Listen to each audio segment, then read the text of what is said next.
What? 2 videos in a week? Yep, you heard me right, folks. With so many new games released in this week, I just couldn't help but making a second video. This is not a new game, but another Steam port games, Battle Chaser, a brand new ported RPG game brought to you by Handy Games. For those that do know about this game, actually it only costs about $10 in Play Store and Apple Store right now, as they are doing a promotion. Psst, it really worth it. It has been a while since I last get this excited for a game. I mean, how could I not when it's filled with so many wonderful medieval artworks and cutscenes? While the voice actor for this game is just so on point. You just gotta love their hard work and the accent they use. But before I get into it, there is a flaw in this game that I need to warn you guys. That is, the hardware requirement to run this game. I strongly do not recommend any of you getting it if you are using a device that is older than 3 years old and if it isn't a flagship model. You should be good for an iPhone user if you are using at least an iPhone 7 and above, while don't expect it to run smooth and flawlessly unless you are using an iPhone XR at the very least.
For Android user, this game honestly it felt like it's made more optimized towards Snapdragon 855 device, which means flagship model that released in this year.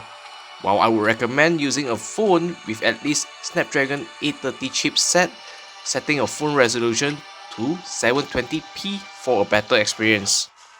I myself running a Snapdragon 845 chipset, while it struggled to handle 75% graphic at 1440p, while I had to lower my phone resolution to 1080p in order to experience 50 to 60 frames.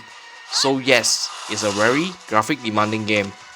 As you can see over here on my screen, the graphic is just extraordinary, while the battle system is plain straightforward turn-based RPG with your action bar at the bottom of the screen in an order of action followed by skill, potion, and lastly escape from battle.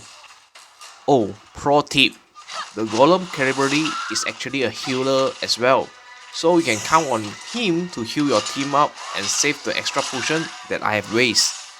So far, in my experience, the story and everything is superb. I just got nothing to complain about honestly, other than a slight frame drop when you are in a larger map.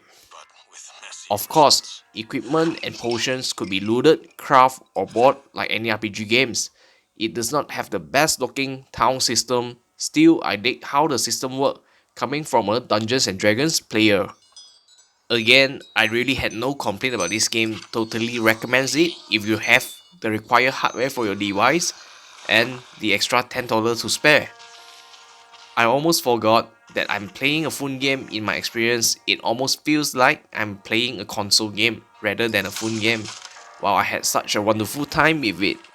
That's all for me. Leave a like if you like this video and subscribe if you are new here. And I will see you guys in the next one. Peace out.